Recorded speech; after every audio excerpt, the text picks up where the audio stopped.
You remember the sky before they came? You remember the color, a perfect, peaceful blue. It was the backdrop to your life, to all our lives. We built towers that scraped against it. We launched ships that pierced it. We saw it as a gateway, not a ceiling. That was our first mistake. You were probably drinking coffee, or walking your dog, or just staring out a window, lost in thought. The day was ordinary. That is what you remember most. The sheer, shocking normalcy of it all. Then came the shadows. They did not arrive with fire and thunder. There was no grand announcement. One moment, the sky was clear. The next, it was not. They simply appeared. Silent, immense, in every sky, above every city, on every human world. All at the same instant. Your news feed exploded. Your comms lit up with panicked messages. But mostly you just stared upward.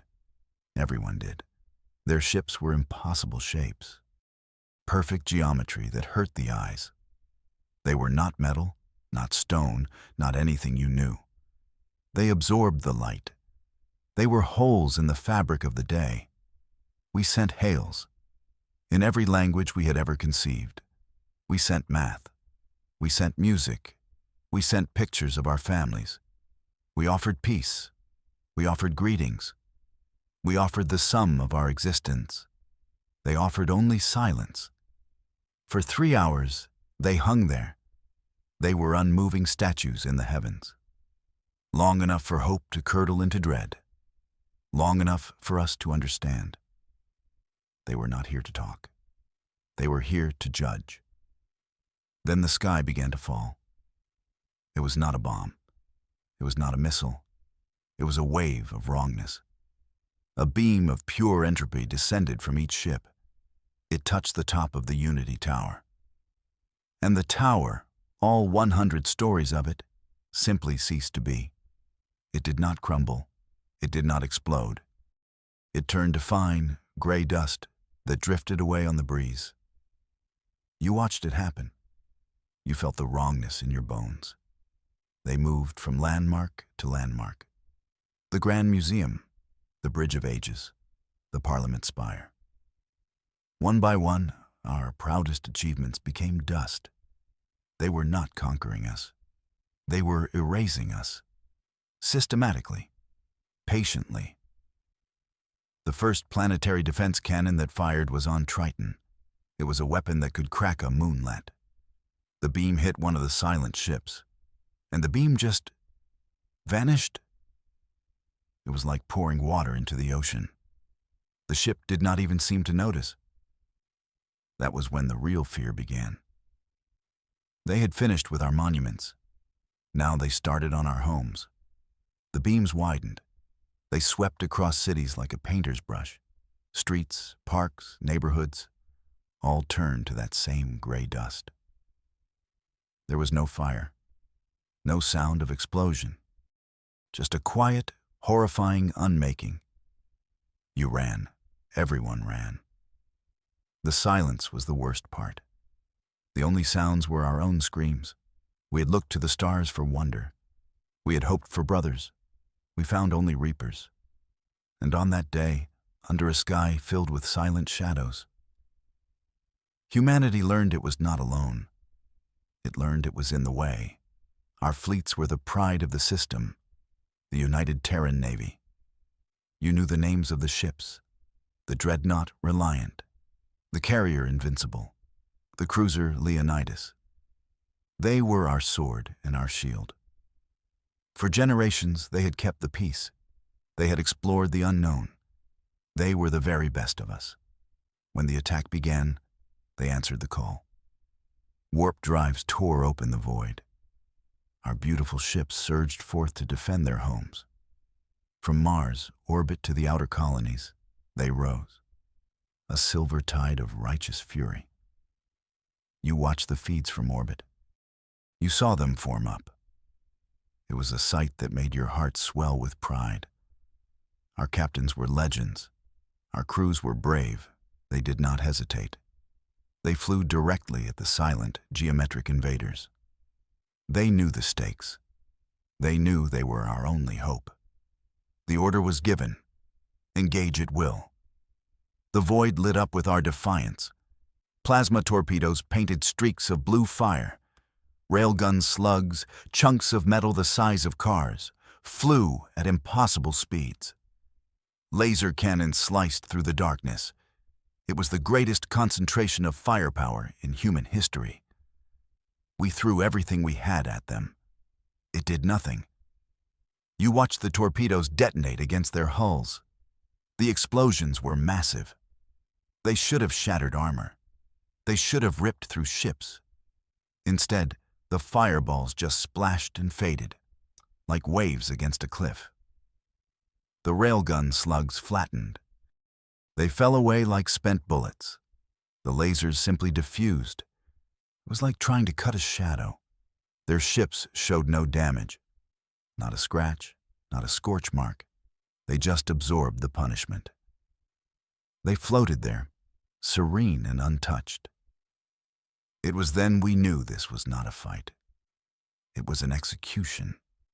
Our bravest soldiers were children throwing stones. The enemy response was cruelly efficient. A single thin lance of red light shot from one of their vessels. It was almost too fast to see. It struck the dreadnought Reliant, our flagship, a ship 5 kilometers long, a flying city of armor and guns. The red lance touched its bow. There was no explosion. The Reliant just came apart. The front half of the ship turned to molten slag. The back half drifted away, silent and dead. One shot. Our greatest weapon was disabled by their first shot. A joke so cruel you couldn't even laugh. They began to pick our fleet apart. One by one, a red lance for the Invincible, a volley of small, fast projectiles for the Leonidas. These projectiles did not explode. They passed through our ships like ghosts, but they shredded every system as they went, leaving behind dead hulks with terrified crews trapped inside. Our fighters swarmed them like angry insects. The pilots were the best of the best. They flew with skill and desperate courage. Their guns spat fire. Their missiles sought heat. It meant nothing. The enemy ships released small drones, tiny silver specks. The specks moved with impossible agility. They danced through our fighter screens, and wherever they went, our ships bloomed into silent, brief flowers of fire. Within an hour, it was over. The pride of our Navy was gone. Hundreds of ships, thousands of brave souls, lost. The orbital feeds showed only wreckage, a graveyard of heroes floating in the void. That was the day our shield shattered. We were naked. We were defenseless. And the invaders had not even begun to try. On the ground, the unmaking continued. But now, something else began. After the quiet dust came the landings. Their ships descended from the occupied skies. Not the massive geometric voids, smaller craft. Shuttles shaped like sharpened blades, they landed in our ruined city squares. They settled in our empty stadiums. Ramps lowered, and they emerged. They were not monsters, not in the way you imagined.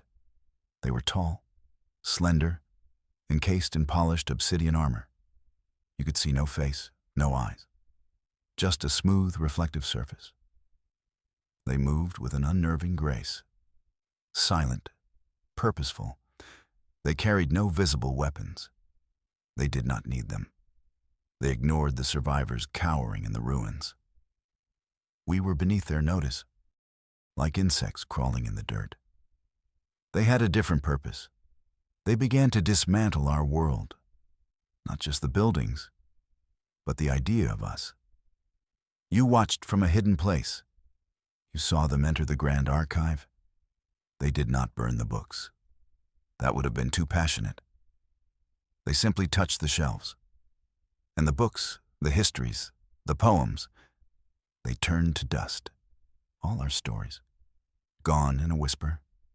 They found the seed vaults. repositories of all life from Earth. They did not destroy them. They sterilized them. The data was wiped. The genetic material rendered inert. They were salting our soil, ensuring nothing of us would ever grow again. It was a thorough and passionless genocide of culture. Then came the flags. It started on Luna, at Tranquility Base. They walked up to the pole planted centuries ago, the first human flag on another world, a symbol of our greatest achievement. One of them took the pole. It snapped it over its knee. It let the flag fall to the gray lunar dust, and it ground it under its heel. They did this everywhere. On Mars, on the orbital stations, in the capital cities of every colony. They sought out our flags, our symbols of unity, of pride, of identity, and they burned them. They gathered them in public squares, piles of red, white, blue, and 100 other colors, and they set them ablaze with a chemical fire that burned cold and white. You saw your own nation's flag burn. You watched the colors twist and blacken. You felt a piece of your soul turn to ash with it. This was their true goal, not just to kill us, but to make it so we had never existed at all, to erase the very concept of humanity from the star charts. They toppled our statues, heroes of science, pioneers of space, artists, leaders, all dragged down into the dirt. Their stone faces were smashed. Their bronze plaques were melted into meaningless slag. They wanted to leave no record, no echo, no proof that we had ever reached for the stars. They wanted a silent universe, one where the name human had never been spoken. In their cold, calculated cruelty, they made a mistake.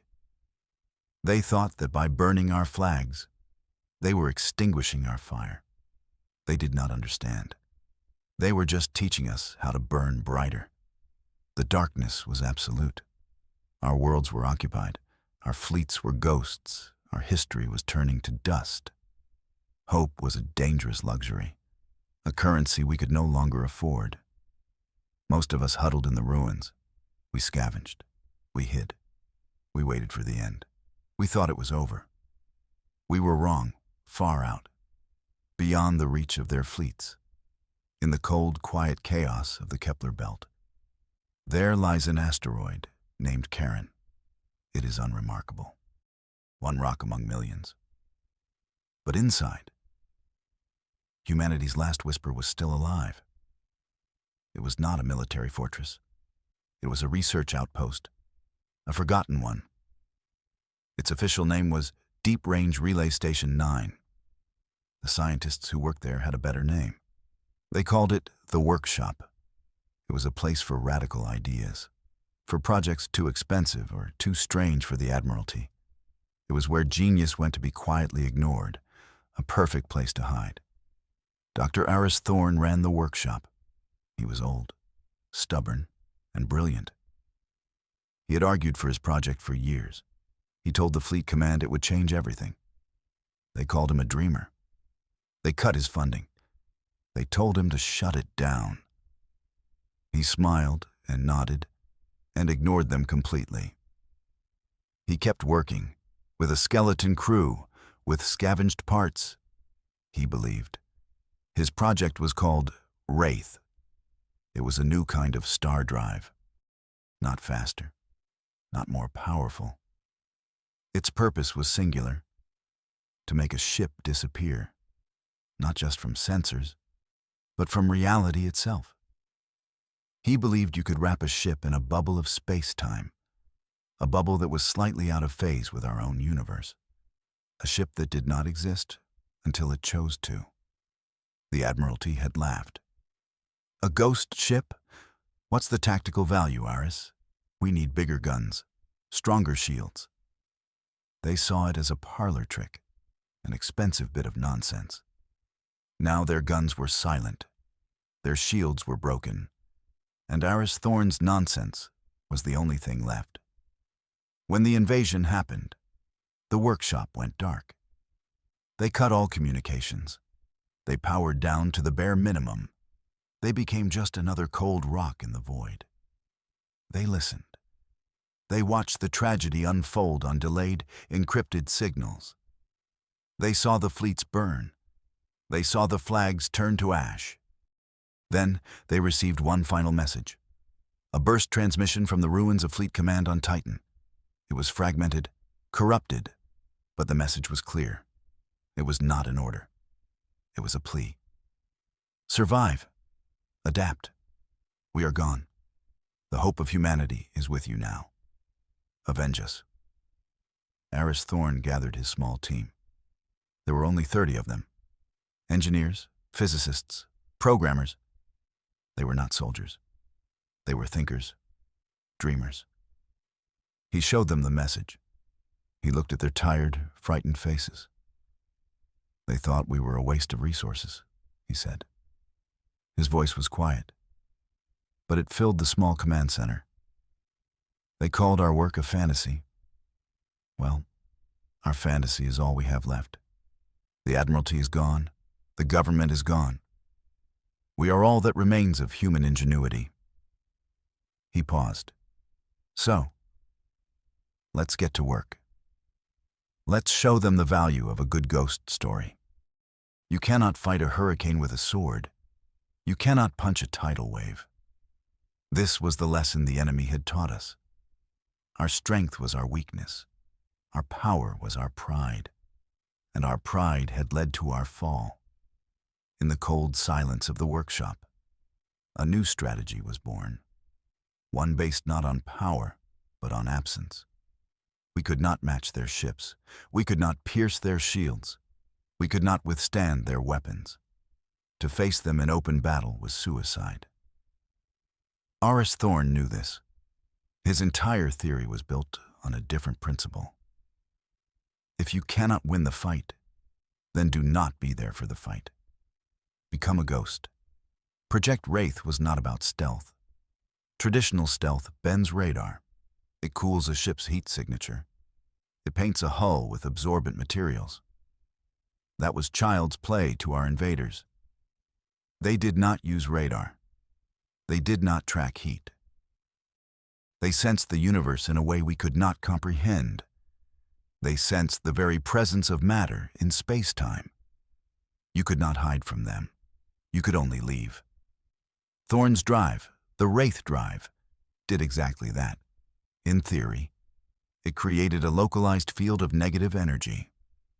This field did not push the ship forward. It pushed it sideways. It shifted the entire vessel into a quantum state, a state that did not fully interact with our dimension. Light would pass through it. Gravity would bend around it. It would be invisible because, in a very real sense, it would not be there. The problem was power. The energy required was immense, and the field was dangerously unstable. The original test drone had flickered in and out of existence for weeks. Now, they had to make it work. On a real ship, and they had to do it with nothing but scraps. They had one ship at the workshop, an old asteroid prospector called the Stargazer. It was small, it was ugly. It was basically a flying engine with a cockpit attached. It had no weapons. Its armor was thin. It was perfect. A small signature was easier to wrap in the field. The team worked tirelessly. They cannibalized every system in the base. They tore apart mining lasers for their power conduits. They rewired the station's life support for the drive's cooling systems. The joke on the station became, "Don't stand still too long. Aris will try to use you as a capacitor." It was the kind of humor you develop when you are the last hope of your species. Finally, it was ready. The Stargazer was docked inside the main cavern. The Wraith drive was bolted to its frame. It looked like a tumor made of wires and glowing crystals. It hummed with a terrifying amount of power. The whole asteroid vibrated with it. The first test was unmanned. They would activate the drive for 3 seconds, then deactivate it. If the ship reappeared in one piece, it was a success. If it exploded, or simply vanished forever, well, at least the mystery of where socks go would be solved. Everyone held their breath. Iris Thorne gave the order. Activate. A young engineer, a woman named Gia, flipped a switch. The drive screamed. The lights in the cavern flickered and died. A wave of shimmering purple energy erupted from the drive. It enveloped the stargazer. And then the ship was gone.